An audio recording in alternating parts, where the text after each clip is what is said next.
चारित्र्य वाचलं खरोखरची गोष्ट हे आपण प्रत्येकाने आपण आता सगळे सुशिक्षित आहोत आणि प्रत्येक घरात कोणी ना कोणी शिकलेले त्या हिशोबाने आपण कादंबरीचं होईल तेवढं पाठांतर करायला पाहिजे. त्याच्यातून त्यांच्या भावनावर पावलं ढुंढणे कमीत कमी त्यांच्या आपण ज्या वाटामध्ये गेले त्या वाटाला जाण्याचा प्रयत्न करावा अशी एक आपल्या समाज बांधवांना विनंती आहे.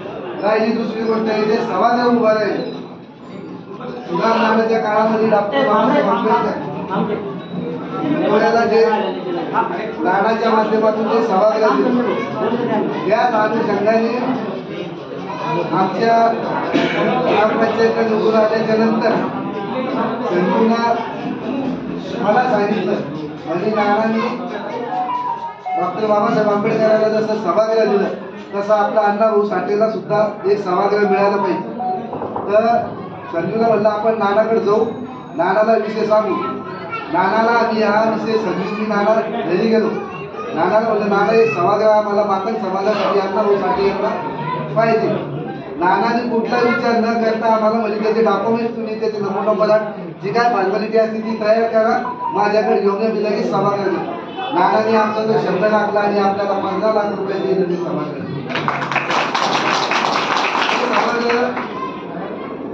देत असताना नानांनी मुजूक विचारलं म्हणजे आपल्या गावामध्ये अजून अशा काही जागा आहे का, तर त्याच्यातूनही आपण एक देण्याचा प्रयत्न करू.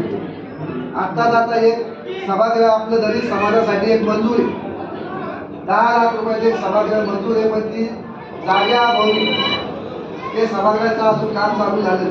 तर मी सर्व समाज बांधवांना आणि गावातल्या सगळ्या पदाधिकाऱ्यांना विनंती करतो लवकरात लवकर ती जागा उपलब्ध करून द्यावी. आपण ते सभागृहाचंही काम चालू करतो.